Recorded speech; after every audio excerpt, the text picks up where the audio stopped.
পদ্মায় পানির স্তর নেমে যাওয়ায় দেশের অন্যতম বৃহৎ সেচ প্রকল্প গঙ্গা কপোতাক্ষ প্রকল্প এখন প্রায় অকার্যকর। পানি না পাওয়ায় বড় মৌসুমের সেচের জন্য খরচ বেড়েছে কৃষকের। প্রকল্পের নির্বাহী প্রকৌশলী জানান, পানির স্তর নেমে যাওয়ায় পাম্প কাজে আসছে না।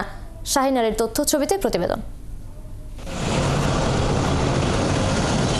60-এর দশকে কুষ্টিয়ার ভেড়ামারা উপজেলায় নির্মিত গঙ্গা কপোতাক্ষ সেচ প্রকল্প থেকে কুষ্টিয়া, চুয়াডাঙ্গা, ঝিনাইদহ এবং মাগুরা জেলার 13টি উপজেলায় সেচের পানি সরবরাহ হতো। কিন্তু দিন দিন পানির স্তর নেমে যাওয়ায় কুষ্টিয়া ও চুয়াডাঙ্গার মাত্র 35 থেকে 40 হাজার হেক্টর জমিতে এখন সেচ সুবিধা পাচ্ছেন কৃষকরা।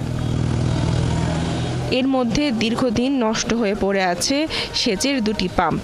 একমাত্র সচল পাম্পটিও কাজে আসছে না। 3 নম্বর পাম্পটা মেরামতের কাজ চলমান আছে এবং এটা হচ্ছে জানুয়ারি ফেব্রুয়ারির শেষের দিকে আমরা এই পাম্পটা মেরামত শেষ করার আমাদের ইচ্ছা আছে। প্রকল্পের কৃষকরা বিঘা প্রতি মাত্র 280 টাকায় বছর জুড়ে সেচ সুবিধা পেলেও এখন তা বন্ধ। পানি সরকারি পানি পালে আমাদের খরচ কম হয়, আর যদি আমরা তেল খরচ করি, পানি দিয়ে মেশিন দিয়ে তুলি ওই আবাদ করি, তাহলে তো খরচ বেশি হয়। শুনেছি যে পানি দেবে না বলে আমরা তাই বোরিং টোরিং বসা নিয়ে ভুট্টা আবাদ করছি। হ্যাঁ, কম ওঠে পানি, টিউবওয়েলে আশপাশে কম ওঠে।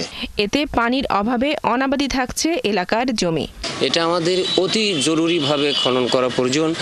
এই কারণে বলছি যে ক্যানেলগুলো খনন না করার কারণে আমাদের কৃষকরা পানি পাচ্ছে না। পানি উন্নয়ন বোর্ড জানিয়েছে, গত মৌসুমে পদ্মার পানি 4 পয়েন্টের নিচে নেমে যাওয়ায় সেচ সরবরাহ পুরোপুরি বন্ধ ছিল। পানির লেভেল এখন বর্তমানে যেটা দেখা যাচ্ছে গত বছর এই সময় তুলনায় একটু বেশি আছে।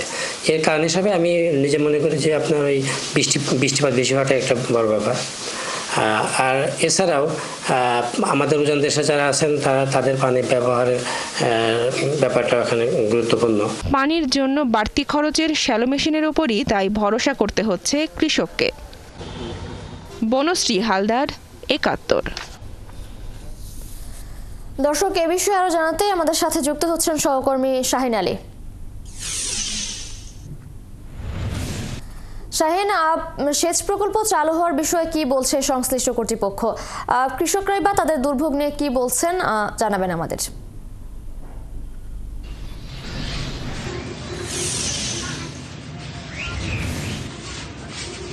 আপনাকে জানিয়ে রাখি, 60-এর দশকে কুষ্টিয়াতে 4টা জেলা নিয়ে এই জিকে সেচ প্রকল্প তৈরি হয়।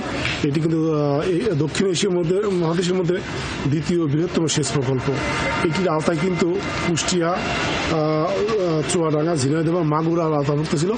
1,16,000 হেক্টর জমিতে কিন্তু আসলে সেচ প্রদান করা হতো। তবে বিগত বছরগুলোতে আসলে পদ্মার পানি কমে যাওয়ার কারণে আসলে গত বছরই 3টা পাম্পের মধ্যে 2টা পাম্প নষ্ট হয়ে যায়, একটি পাম্প সচল থাকে। সচল থাকা অবস্থায় কিন্তু পদ্মার পানি 4 পয়েন্ট নেমে যায়। নামার পরে কিন্তু এখন সেটি কিন্তু অকার্যকর হয়ে পড়ে আছে।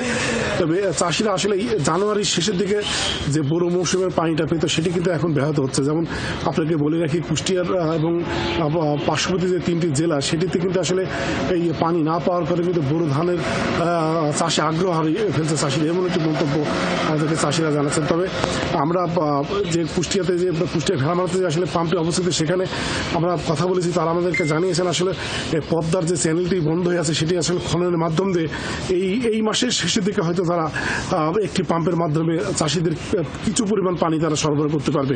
তবে 4টি জেলার যে কৃষকরা, তারা আসলে বলছেন আমাদেরকে যে আমার অতিরিক্ত যে স্যালো মেশিন আছে, অতিরিক্ত খরচ করে আসলে ধান চাষ হচ্ছে, এটি কিন্তু আসলে ন্যায্য মূল্য না পেলে হয়তো আগামীতে যে ধান চাষের আগ্রহ সেটা হারিয়ে ফেলবে। এবং এবার এই কুষ্টিয়া এবং সহ যে 3টি জেলা আছে, সেখানে কিন্তু ব্যাপক খাদ্য ঘাটতি হবে, এরকম এটা আশঙ্কা করছেন কুষ্টিয়া সহ 4টি জেলার চাষিরা। শাহিন, ধন্যবাদ আপনাকে। আপনার মাধ্যমে জানছিলাম, পদ্মায় পানির স্তর নেমে যাওয়ায় দেশের অন্যতম বৃহৎ সেচ প্রকল্প গঙ্গা কপোতাক্ষ প্রকল্প প্রায় এখন অকার্যকর। আপনি সঙ্গেই থাকুন।